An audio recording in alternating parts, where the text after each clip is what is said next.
All right, so usually we have music, but we're not doing music today. Mm. So just say hello to the live audience. What's up, live Hi. Hey audience? guys, we're not doing music. Facebook usually blocks it, and so nobody can share it. You can't share it, and so we're just not gonna do it. We're just gonna come straight on and just wait a couple minutes for people to come on, and then we'll start. Got you.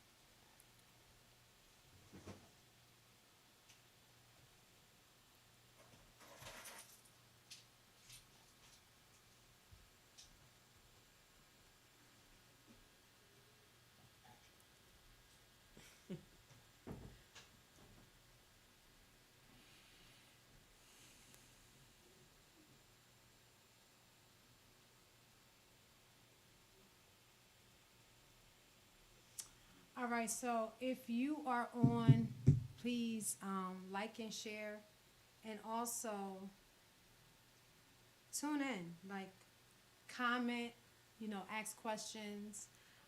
We really want people to interact with the podcast and, really get your opinions and things that you may want to talk about. So, just want to say hi and welcome to Single Exposed Network.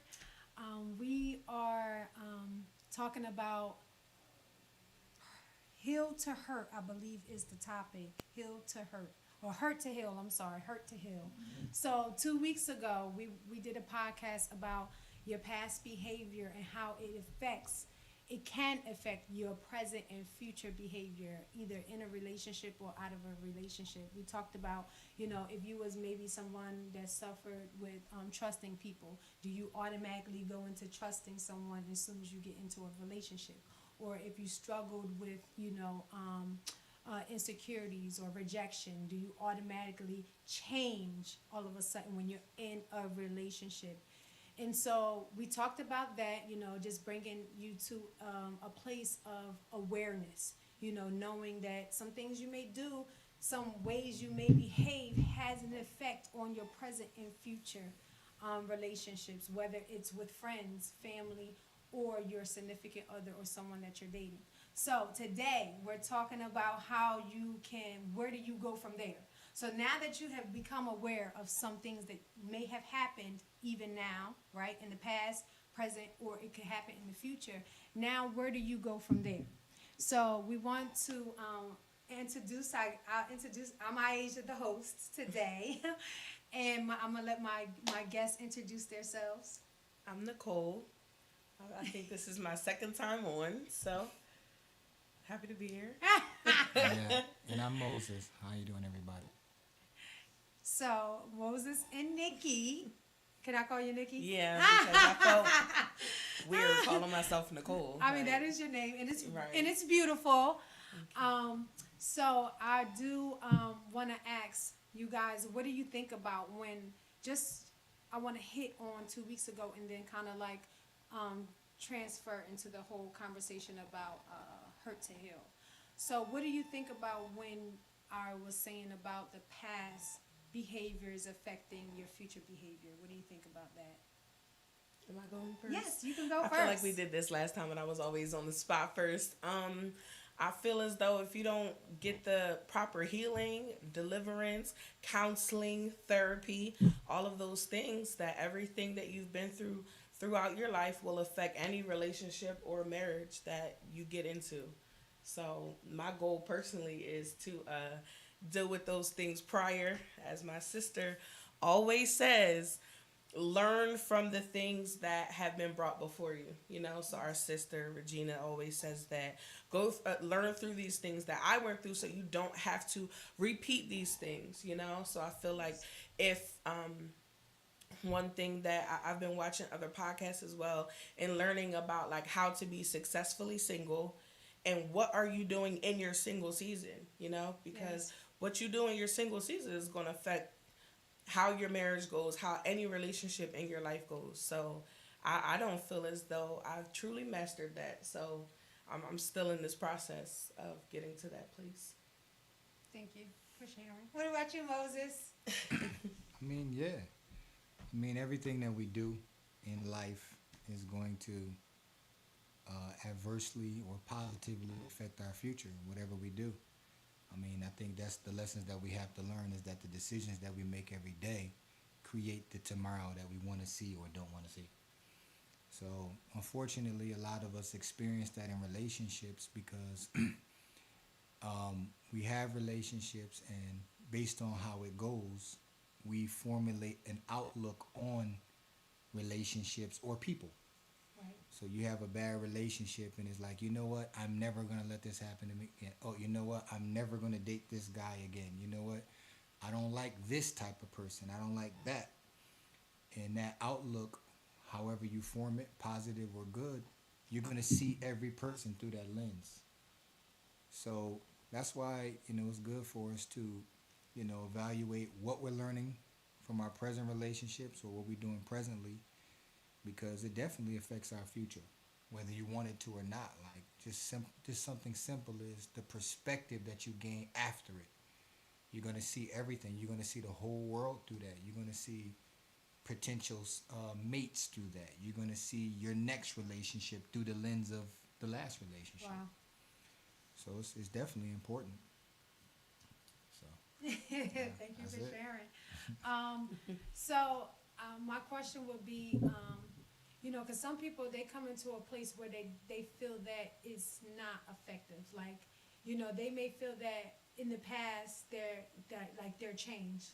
You know, how do you think that people could actually come into a place of awareness for their behaviors? Like, what can they do to say, okay, well, I'm here, but I'm okay, because say if they're, for instance, say if they're not with someone, right, and they have relationships and they're in that place of being single, but they're not yet in a relationship.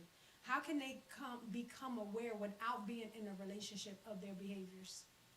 That's a good question. You want to shake? Or you asking Um, me? Oh, I was going for you. Okay, but yeah, go ahead, yeah, Moses. yeah. I mean, that's good. I mean, you won't. It's not possible for you to learn relationships without a relationship. The thing about it is, when we think of a relationship, we only think about dating or being married. Right. So what I learned is that every person that is a part of my life, whether good or bad, I'm in a relationship with them. So even if I have an enemy, that's still a relationship. That's still a relationship. Them being my enemy is the definition of that relationship, but it's still one. So I'm in a relationship with my children. I'm in a relationship with my spouse. I'm in a relationship with my coworkers. I'm in a relationship with my bosses. I'm in a relationship with my mentors. These are all relationships. So it's not possible for you to learn relationships without one. Now, you can have substitute relationships that you can learn things from that can benefit a future relationship. So let's say you're single and you're not dating someone, but you still have relationships that you can learn from. So you might learn from your relationships with your brothers and sisters in the faith. You may learn from your relationships at work. I'm giving an example. Depending upon the dynamic that you have, with you being a woman and you being with a male. Depending upon that dynamic, let's say the male is the leader, right? And the woman plays a different role, a more supportive role. Let me use that language. Well, if that's the role you want to play, you're not in relationship with the male to learn that submission with him. But at work, you have a relationship where you practice submission at. It's with your boss. Right. So you practice your attitude of how you're responding to correction, how you're responding to instructions being given. Because you practicing submission is going to benefit the relationship in the future. So my thought to that is it's very difficult to learn relationships without being in one. I just think that we got to broaden our horizon to when we think about relationship and don't just think about I'm single and I'm not dating anymore. Right. Or then you have children. Or you may have a spiritual leader or a mentor that's teaching you in business. So you still Yes. practice the humility there. And you get a lot of times we learn, you know what? That's why that relationship you're spending time with your children and you realize you lack patience. You always want it your way and you always angry. So you can take inventory and say, you know what? Dang, I'm not good with relationships. I want it my way. But you're using your relationship with your child to learn something about Yes. yourself and how the role you play in a relationship. So that's how you can learn about a dating relationship without possibly being in one. You have other relationships that there's certain dynamics that'll help you in a future dating relationship. And the reality is dating isn't about being married. Like if we had a different strategy to dating, Yes. dating, the root word of dating is data. So the whole purpose of you dating is not getting married, it's learning people. So if we took a different approach, then we would have healthier relationships. If we took a different approach to be teachable, then we would look at every opportunity as something we should be learning something about ourselves, about how we connect to other people. But most people, they only want to get in a relationship for their own purposes. Right. People want, some women, they want a man because they want to have somebody, or That's they want to right. go out and have fun, or they don't want to lust, they want to have sex now.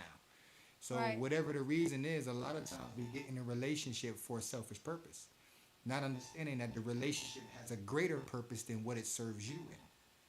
I'm going too much into it, but that's I'll really let you- good. I'll I let know, you no, go. that's really good. That's really good because, it's kind of like it's already transitioning into that place of healing. So like you become aware of the things around you and how you impact the relationships that are around you, because most people think, in their place of singleness, that they have to be in a relationship to get it right with a significant other, with a partner, or they have to be dating. And they feel that, only those in that experiences can they really, understand how they are. So I really like what you said. Nick, did you have anything that you wanted to add to that? I got so caught up in what he was saying. I'm like, yes. I know, it's so right. good. I know the way he just like transitioned that right into what we needed to talk about. So, how do you think now? Now with me, I feel that when it came to certain things, like you said, with my children, right? So mine would be like, that's a great area for me to hit with my children and how I relate to my children and my patience with my children. So what do you feel that that a person who's dealing with their children, would do as a part of healing before they will get into a relationship? Say if you have kids, what would you do in that place? Go ahead, Nick. Oh, I'm sorry. I thought you were asking him. I was giving you a chance. Well, I definitely can share, because there are certain things that I didn't do because I didn't see it for what it was. So I think just definitely, like he said, practicing patience, right? Selfishness.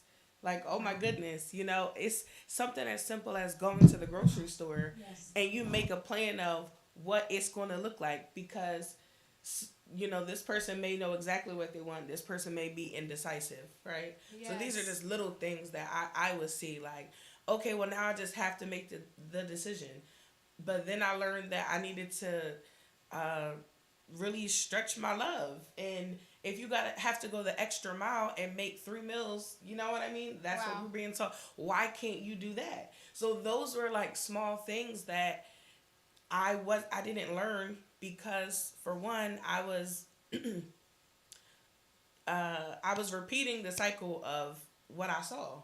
Yes. And that's what I saw, not just in only marriages or relationships, but I saw that with children. I saw that with, a group of friends. Yes. Well, I want this, so then we all just go with what that person wants. Yes. So, these little things, just are indicators for me of what needs to be worked on, you know what I mean? And then also seeing people as an equal regardless of age, because I feel like sometimes when it comes to learning submission or respect, right? Wow. Things of that nature, we only look at it as it pertains to the age range. Wow. But if we look at every human being as though we're on the same level, I need to give the same level of respect, the same level of love, the same level of, you know, submission or caring, or you know what I mean, attention, patience, all of these things. And I feel like those things help you to have a certain level of respect in any relationship that you get in,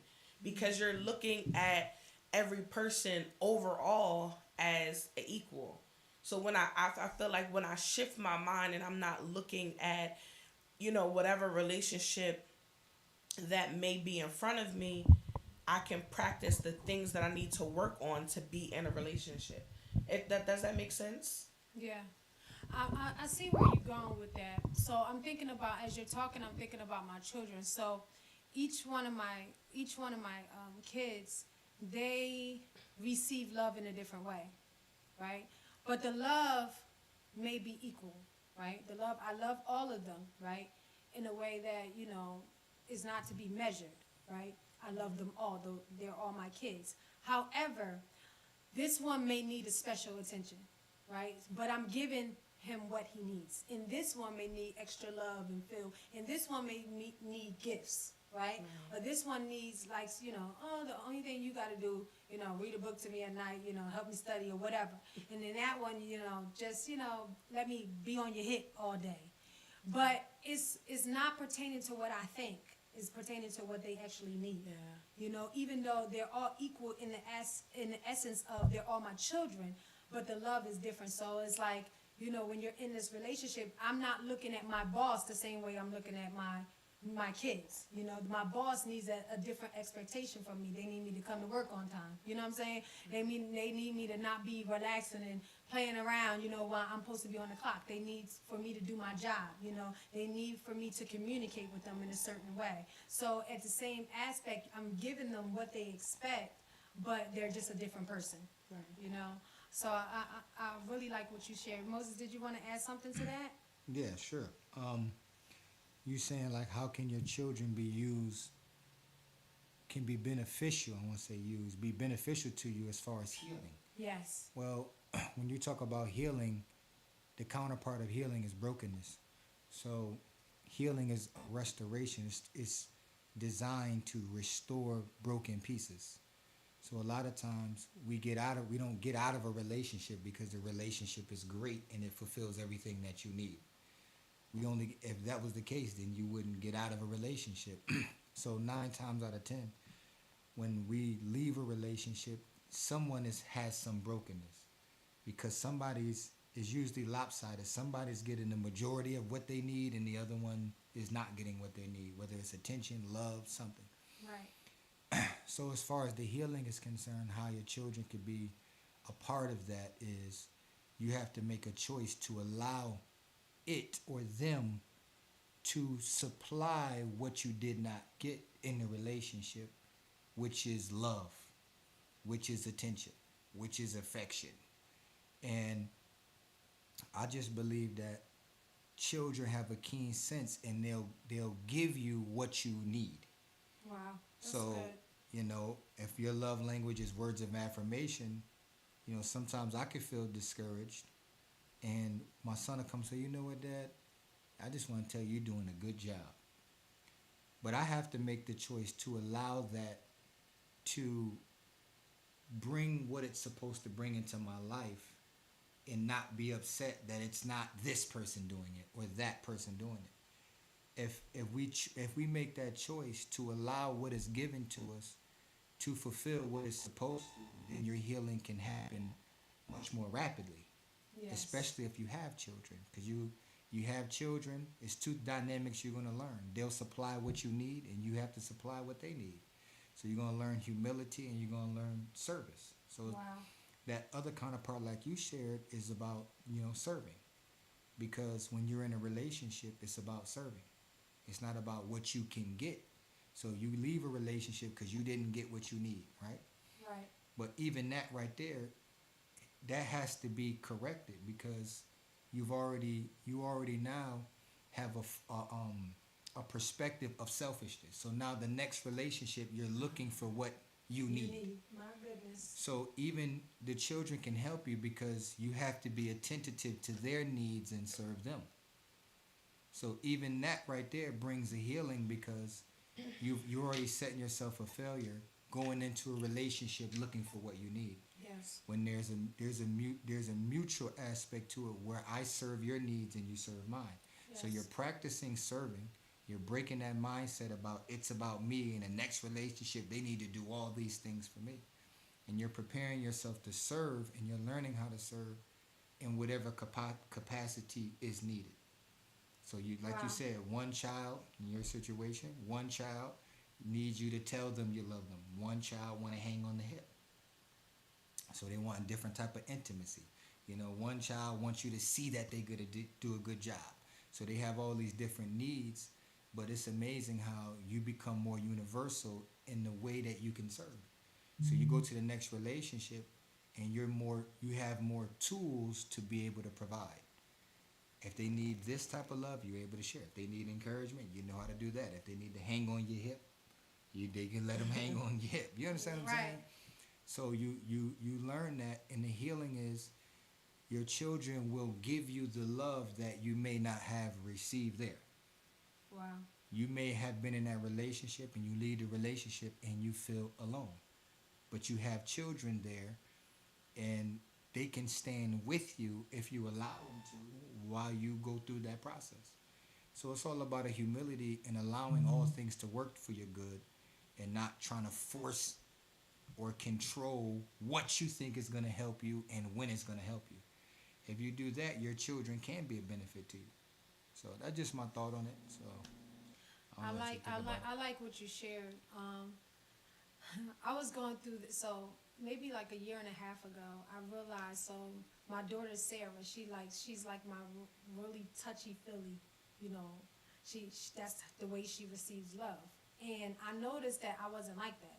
So she would kind of like, you know, we laying down, she's sleeping in the bed with me. She would just come on me. So it would. At first, I thought it was because we were in the bed, or I was, you know, or I just didn't feel like being touched, right?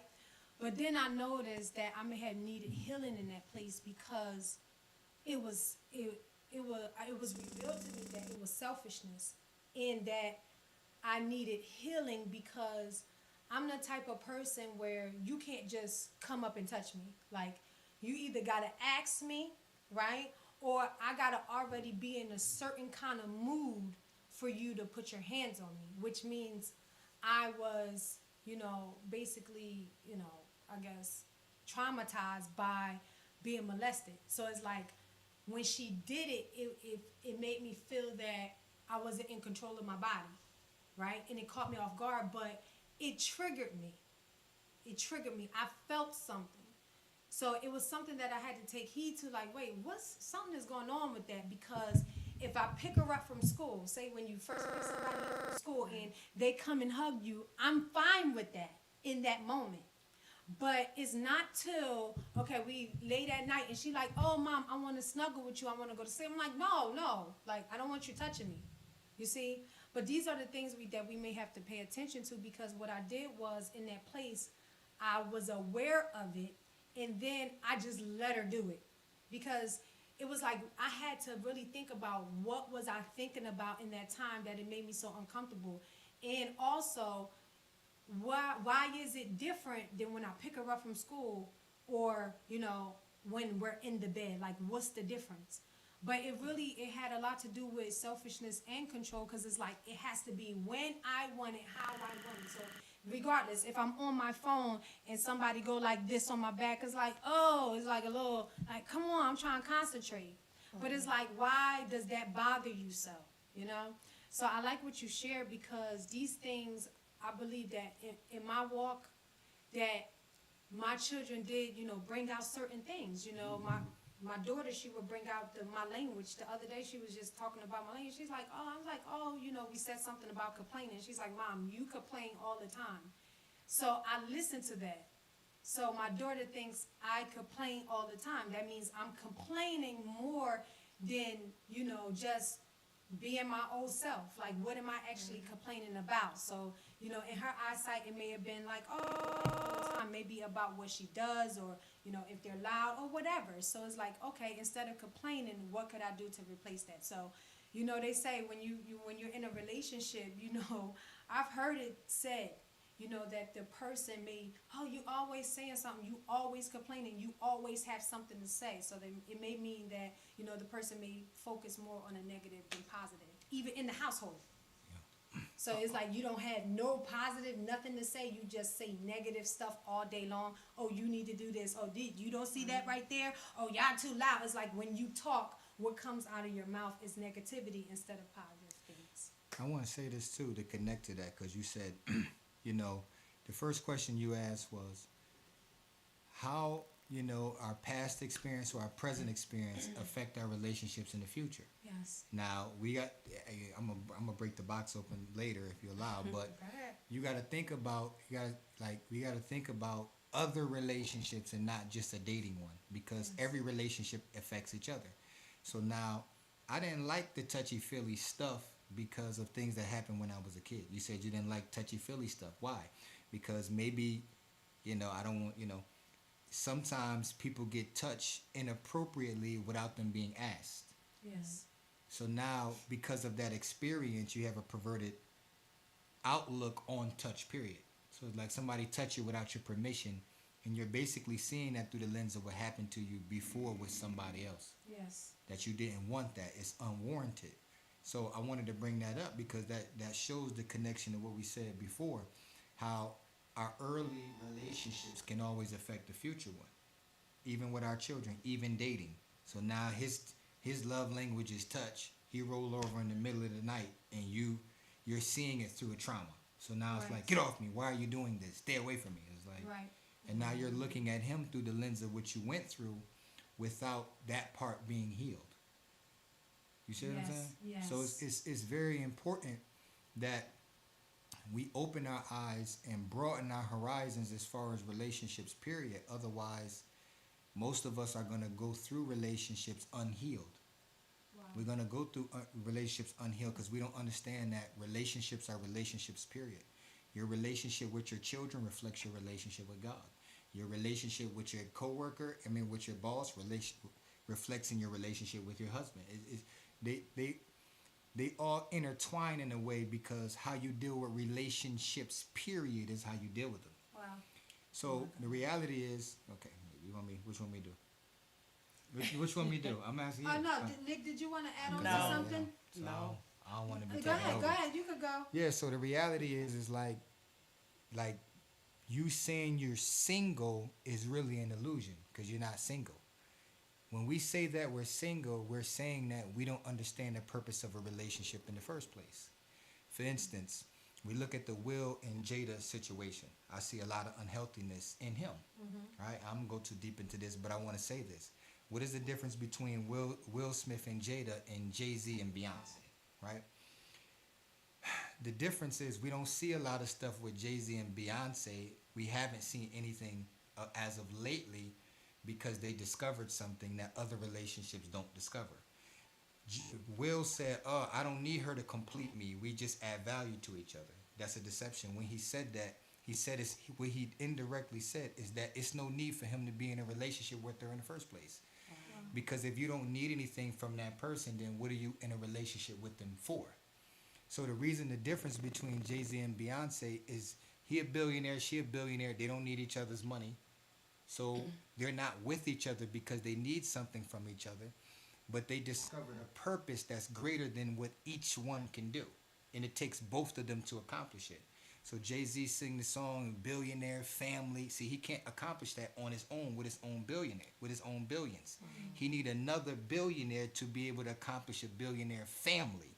Wow. See, that's what the difference is. You see Jada and Will, all this messiness, all this stuff, because they talking about they just coexisting, and you can see the division in their relationship.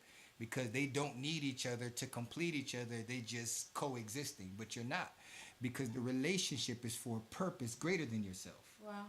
It's something, the purpose of a relationships demand that you play a part. You can't do it all, and you need someone else to participate. So when you think of that, the singleness is not a real reality, because we have multiple relationships that we partner with people to get things accomplished. So now you come to church, you feel a connection. You're like, I just feel like I'm connected to you for some reason. But see, how do you identify the purpose of that connection? You think I like you now because we had a chemistry. Right. Or I think you like me. Now we're trying to figure out if we should be dating. Right. The chemistry only denotes that there's a greater purpose that me and you serve coming together. Wow. So if we don't discover the purpose of these relationships, then the relationship is going to be filled with competition and selfishness in the first place. Singleness is not a real reality because you got so many meaningful partnerships in your life. Right. You partner with people at church. You partner with people at work. You partner with people in the podcast. You partner with people at business. Right. You're partner with people to accomplish something greater than what you can do by yourself. So when you understand the purpose of a relationship, you're not single. You're in partnerships to accomplish something greater. You can't even think as a single, because when you get married, you're still thinking like a single. That's right. The Bible says the two got, amen, I don't want to preach, but the two has to become one. So you can't be thinking about being a single and becoming one. You use all these relationships to learn a relationship mindset that we're partnered together.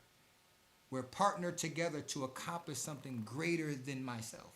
Yes. I have all these children because what I have to accomplish, it takes something greater than me.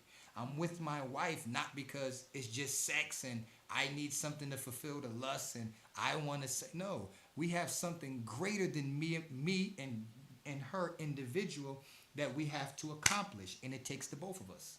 See, that's why you don't hear nothing about Jay-Z and Beyonce. They don't need each other's money. You don't hear them saying nothing. You don't hear Beyonce doing the most, putting Jay-Z out there, make him look crazy, because they got a goal they trying to accomplish. Wow. And they know they can't do it by themselves. So when we look at when we look at our relationships like that, then you learn the nature of a relationship, period. That I play a role, you play a role. I'm going to play my part, you play your part, and we're going to accomplish something greater. It's the same thing with God. So if you go into a singleness, you're not going to, if you think I'm just a single, you don't even have a healthy relationship with God. I guarantee. You don't have a healthy relationship with God because you don't understand the nature of relationships, period.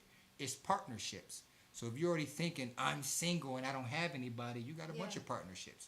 This is a partnership. The ministry is a partnership. You see what I'm saying? Yes. So then we start to understand that we start to understand that the chemistry that I might feel with somebody, let's say I meet somebody and I'm dating. I'm not looking to get married. I'm learning the partnerships that are designed for me to accomplish purpose. If you do that, then the marriage part it'll come accidentally.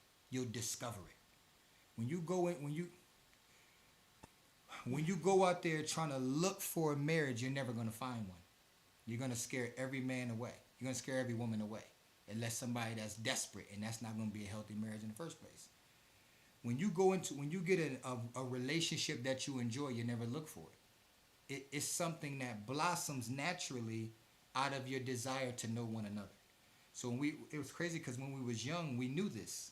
We was teenagers. You talked about 7 different people at one time.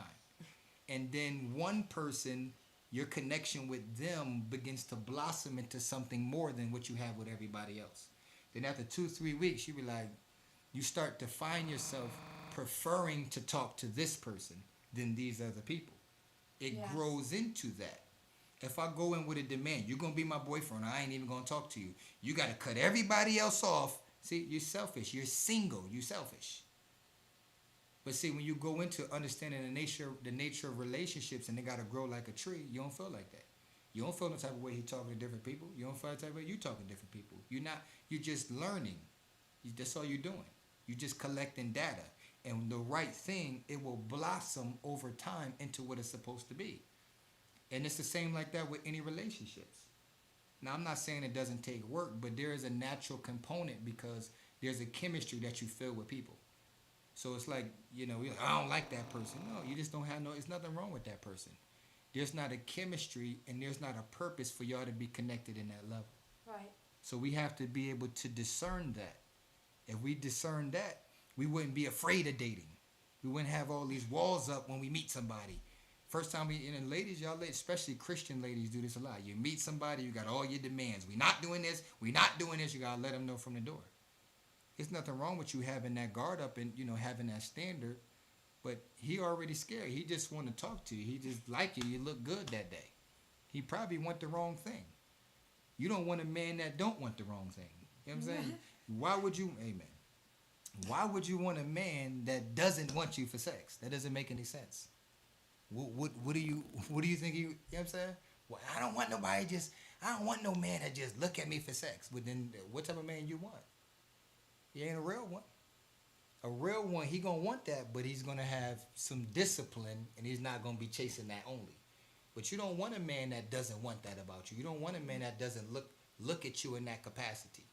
So you should have your standard and not get offended because he talk about how beautiful, how nice your shape is. You should want that. You should be strong enough to know that the relationship has to blossom into what it's supposed to. And maybe you have a connection with this person for business. So you learn through data, you know what? Dang, you want to do real estate? You know, I'm a realtor. Dang, see, now you understand the purpose of the connection. It's not sexual. It's not for y'all to be married. It's a partnership so you can do greater things in real estate. See, that's why, I don't want to go too much into this. I already have. But I'm just trying to open it up because if you had this type of mindset, then the other meaningful relationships in your life can be included in your healing and restoration from your hurts from a bad one. You see what I'm saying? So, to tell you the truth, the healing from a relationship is always a relationship. That's good. So a lot of times, you got this bad guy, y'all stop dating, and then you jump into a new one. But the new one helps you overcome the old one. Mm-hmm. Now, I'm not telling you just start chasing relationships. I'm just saying the healing, if you get broken from a relationship, the healing from that is going to be a relationship.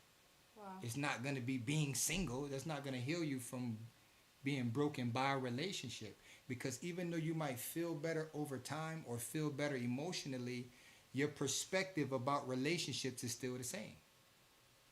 So how do you get healed from it?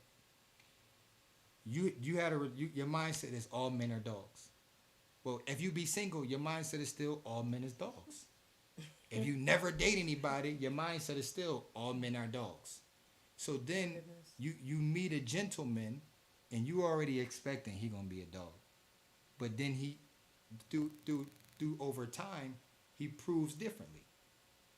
He doesn't approach you sexually. He doesn't sext you in the morning. Like, he doesn't send an inappropriate picture. He's like, hold up. He's different than everybody else. He doesn't do this. He opens the door for you. With the last man, you said, you ain't going to open my door? He said, open by itself. Just lift the handle up. Not mine. Played you. Y'all ain't catch that. You'll catch it later. I caught it. So then you start to heal from what the other person didn't do, because now there's a person that's doing it. So I'm just trying to show you that the healing from a relationship will be a relationship. Now, it doesn't necessarily have to, it could be a friend. Yes. So maybe you have a good guy friend that treats you with respect and listens to what you're going through and doesn't disrespect you, right? Yes. And looks you in the eye when he's talking to you and doesn't look down. Amen. Go ahead. No, I was just looking at the question. So I was just saying that because it could be a friend, that allows that healing to come, because it's like he's showing you that all men aren't like that. Yes. All right. Mm-hmm. So I know I said a lot. Does that help anything? You said a whole lot. You said a whole lot. Did I say too much? I think I said too much. So this person said, is there a such thing about having a relationship? Is there a such thing about having a relationship with yourself? So that's the question. So would that be self-care? I guess so. I guess that's Is that what you're asking? That's a new thing now. Self-care is a new thing. No, relationship with yourself is a new thing. like Maya started.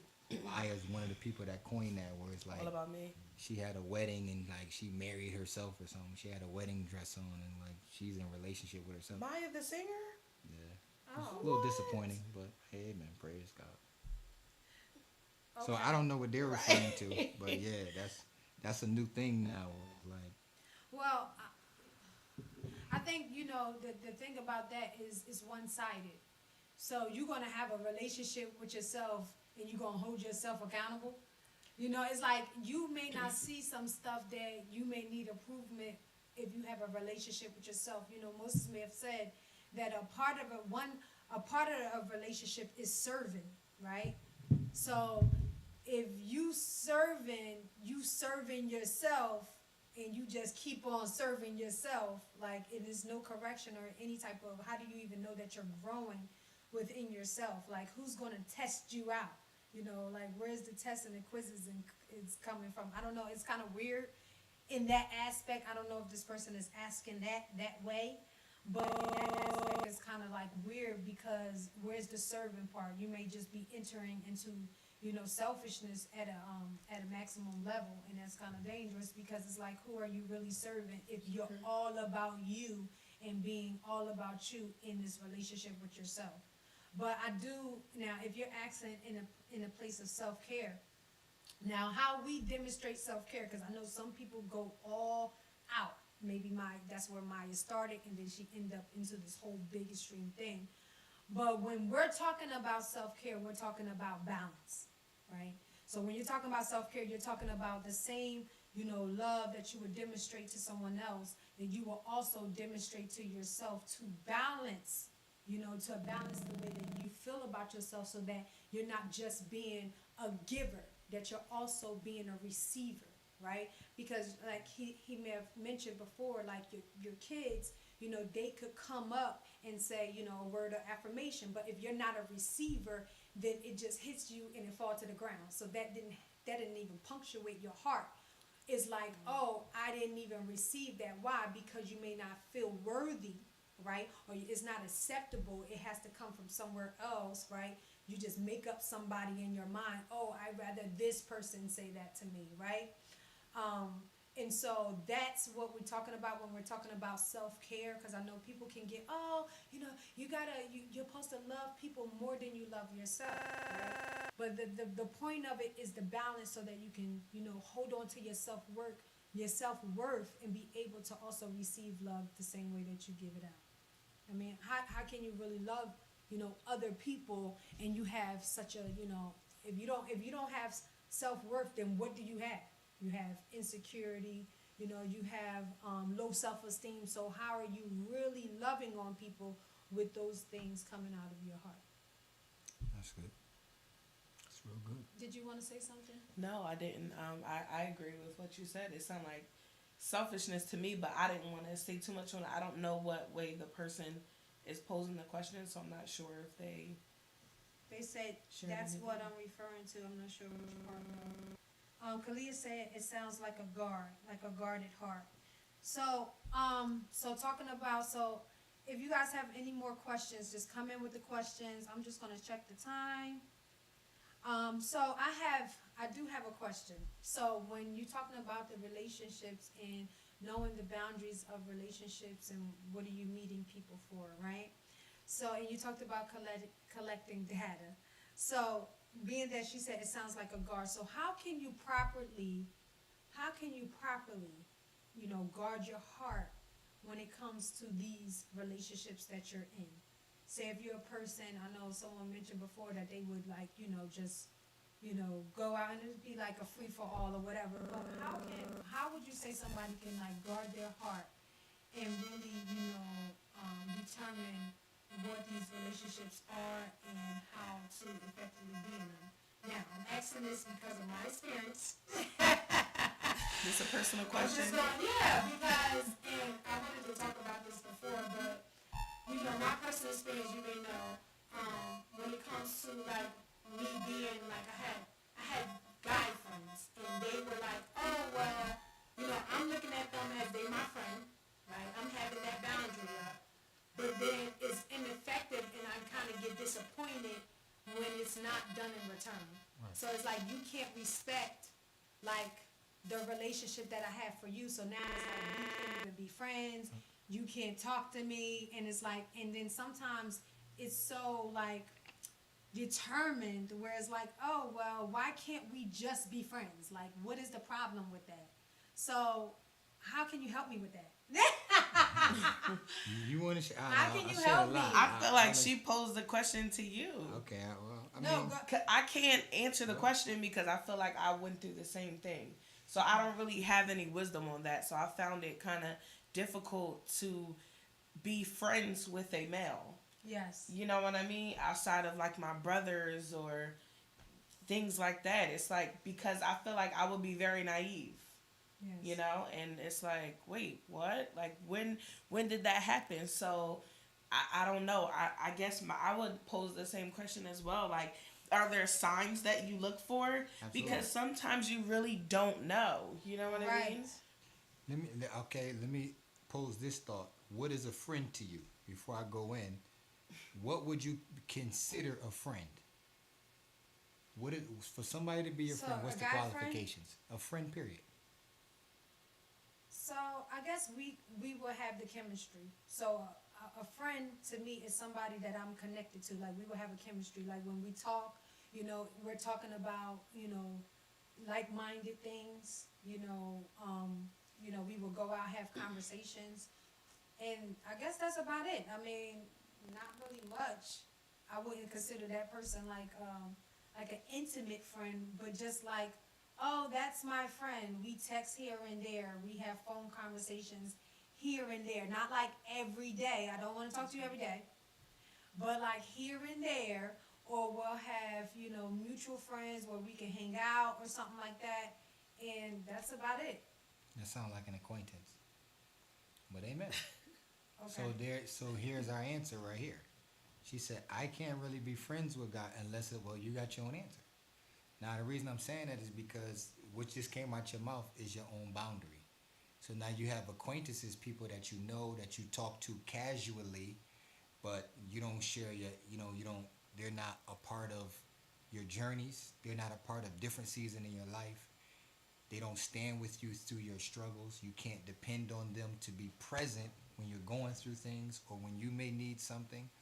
And there's a reciprocation. So you do the same thing for them. They do it for you.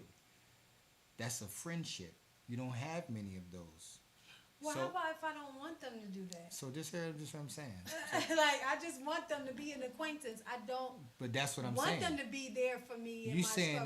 saying that you're being a friend to them, but they can't be one back. What I'm saying is before they should ever be a friend to you, they have to be an acquaintance. So they already skipped the level. Because 9 times out of 10, you're beautiful. You light skinned with nice cheekbones. You got red dress with the red lipstick. They have another motive of why they're connecting to you in the first place. Okay. So what I'm saying is, we don't let people earn anything. So we give them everything in advance. You talk to somebody the first time, you're talking about them what God told you, your dreams and your purposes. You might as well open your legs. It's equal. Take It's God equal. out of it. No, I'm serious. Because you sharing what God told you is equal to you sharing your legs. Opening your legs. It's equal. Because these are secret intimacies of your life. Now I do know that. So You've why? told me So that. you're sharing that. You're sharing your secret intimacies with someone, your secret parts with somebody that you don't even know. They need to be counted worthy of that. They need to be counted worthy of your friendship. So they have to prove themselves worthy of that measure of access. So you're already saying they're a friend. They haven't even showed themselves approved for that measure of access. You meeting a guy 9 times out of 10, he gonna keep it casual, but he got a motive. That either he gonna get you one day or he's gonna earn the right to be something more in your life. He's just waiting for the opportunity. So it's like for you guys, for you ladies, I'm saying that you have to, if somebody a friend, you have to, they have to be vetted into that. They have to show themselves approved to be a friend. So you saying this guy is a friend, right? Right. And then he doesn't do it back. Like now, next thing you know, he's trying to talk to you because he's not a friend. That's what it shows you. It shows you that you already classify him to be a friend way too early. He should be treated as an associate, which means it should be very casual how often you talk and what you talk about. Okay. There should be casual. See, that's how you, I think he was How asking do you before. have casual talk? Easy. I do it all the time. Your face. Hello. I do it all the Hey, time. what you doing? Watch TV. No, it's not the tone. It's about what you're talking about. Right. What you talk Be- about? You know, you be holy in your manner of conversation. So that sounds real spiritual and deep, but it's practical. Holy means to be set apart. And so basically, my conversation is set apart. So I'm talking to you based on where our relationship is at. Oh, how you doing today? Oh, that's a blessing. You had a great day. That's good. How was work? All right, that's cool. All right, cool. You know what? I'll see you on SCN's podcast, and we'll talk. We'll catch up then. How was your day? Well, my kids doing. Why are you talking to them about your kids? It's casual. Oh, God was showing me this, and I ain't paying prices. And why are you talking keep about all saying that? that? Wow. I'm saying that because we do that. You're introducing things that have nothing to do with that relationship. Wow, Nothing. that's good. So when you do that, that's how you keep it casual. You be holy in your conversation. You be set apart in with that relationship and what type of communication is it demands. Wow. So now it's casual. Oh, when SCN, yeah. That's what we talk about. Like when I used to be at work, all my relationships was different. It was one person that I worked with. We didn't talk about nothing but sports. So that means we barely talked, and when we talked, that's all we talk about. Wow. And I was okay with that because that showed me where our relationship was at. Oh yeah, the Sixers, yeah. LeBron, yeah. I don't even watch basketball that much. So that let me know where our relationship is at. It's casual. Right. He don't talk about his relationships. I don't talk about mine. He don't talk about what God doing in his life. I don't talk about mine. Like he don't talk about his investments and his business moves. And guess what? I don't talk about mine because that's where our relationship is Wow, at. that's good. So now what happens is, I don't know if I'm going too long, but when you have multiple casual relationships, you know what I'm saying? Then there's not a need, a desperation to be so invested in one. Wow. That's why I said if you got an acquaintance, you got a bunch of them. You don't never look at your acquaintance like, oh, I just really want to talk to them so bad. My goodness. I just want to talk. I can't believe they didn't call me. You know why? Because they're acquaintances. You just talk to them casually whenever the moment presents itself. Y'all catch up every now and again. Now, if you got a friend, you might feel like that. Like, dang, y'all done called this person 3 times. They ain't Right. call me back. Because that's a different relationship. Wow. You understand what I'm saying? Yes. So you say, how do you do that? Nah, I just go with the relationship based. I do that all the time. I do that at church. I do that everywhere. We be at church. Hey, how you doing? Oh, man. I'm not like, hey, how you doing? I'm being casual about this relationship. Nah. I just go according to the, you're not that invested in the church. You're not that invested in the ministry. Oh, I love you. God bless you. You look nice today. I hope everything's well. Your kids good? All right, amen. I'm praying for you. God bless. Spin off. Boom. Because Right. that's where our relationship is at. Don't expect me to invest way more than what you are. Right. I'm not going to Right. invest more than what you are. And if you invest more somewhere else, don't expect it. I'm going to invest more. I'm not going to do it. I'm going to be as casual as you are. And I love you, and I thank God for you. Right. You know what I'm saying? Yeah. So I got the same passion and love in it, but it's like I'm not going to really invest in that. But then there's Yes. people over here, brother, can you help me? They calling on a regular Right, basis. right. They need the wisdom. They're willing to do the work. I'm Right. going to invest more into that one. Yes. So that's what I'm saying. If we single, we just thinking about getting married and doing this and being with somebody. But when you start looking at all your relationships in this way, it helps balance things out. Now, no other relationship is going to replace a lifelong partner. I'm not ignorant to that. Yeah. But I'm just saying, like, it'll help balance it out so that when you do have a connection, you're not trying to invest everything into one person. That's why you got disappointed. Because you invested everything in the beginning. You know what I'm saying? Y'all on step 2 and you on step 10. Why? Why are you so invested in this? Why are you so invested in a person that can't even take step 1? Yes, that's true. I'm saying it generally, but I'm saying it's just questions to y'all. We get so invested. We meet somebody, oh, it's my friend. You're hanging out with them every day. You're telling them your deepest, darkest secrets. Yeah. You're way too invested. Yeah, it's true. So It's true. Thank you for answering that. I think that's another point to healing, because the thing about it is, we talk about healing, but we don't know how to get healed. right? Say that again. So we talk about healing, but we don't know how to get healed, right? Because we keep doing the same thing over and over again, and then we're trying to figure out why the healing hasn't come, right? So the point of it is that when he's talking about the casual conversations, we think something's wrong with that. We think, you know, in my mind, I may have thought before, well, I don't want to waste my time talking casual. That's what Like, it is. I don't have time for that. Well, if I don't have time, I'm not going to force the time because it's all in the flow.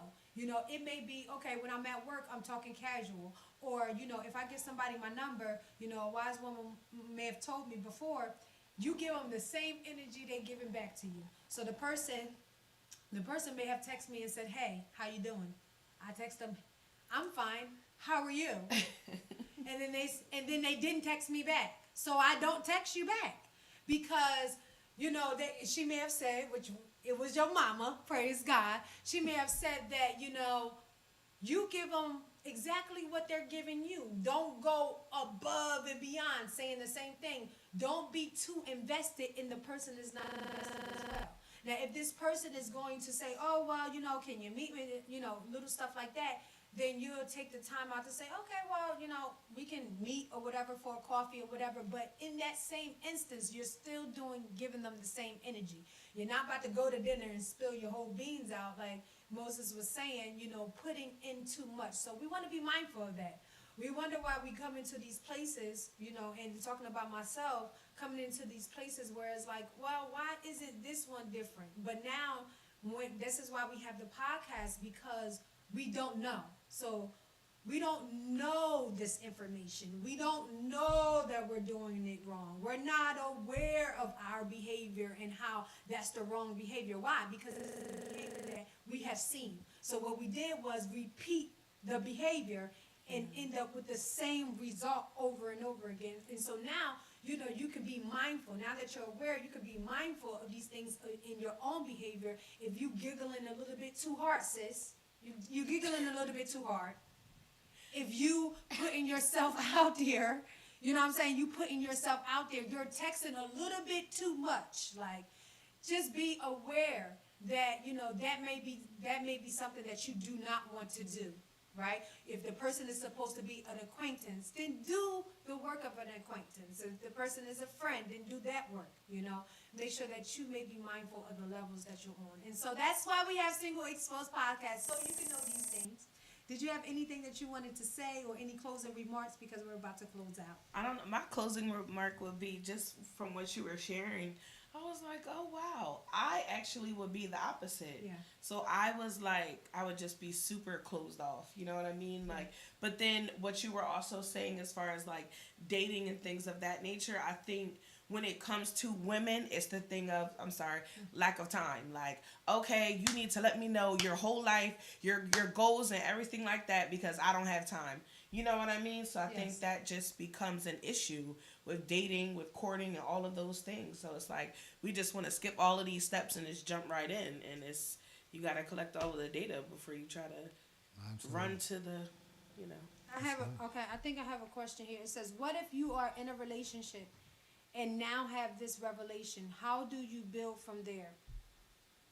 Yeah. So if you're in a relationship and you had a revelation, you still start from step one.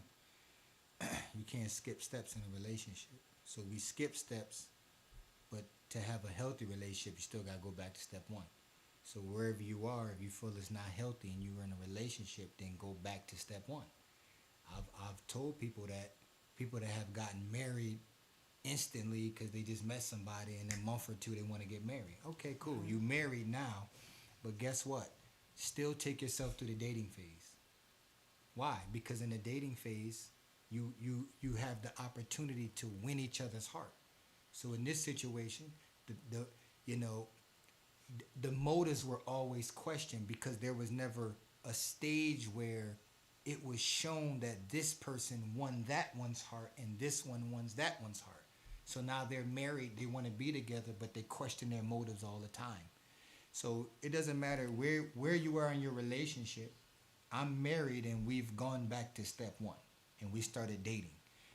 And then, we asked 21 questions. So I know that's taboo, but maybe one day we can have, you can have questions for people to ask each other at appropriate times.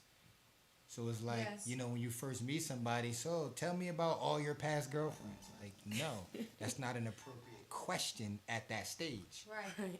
So this could stand in the gap. And also, I would say that, did I answer your question? Yeah, you did. The So- person want to know the steps, but the person not gonna know the steps today. Right. you Step gonna- one will be dating. Right. So, and we also, and then, Collecting you your know, some data. other things I'll tell you about afterward that can help. Yeah. But I also would encourage you to have a mentor. Yes. You know what I'm saying? Like, our generation want to prove we can do it on our own so bad that it's to our own detriment.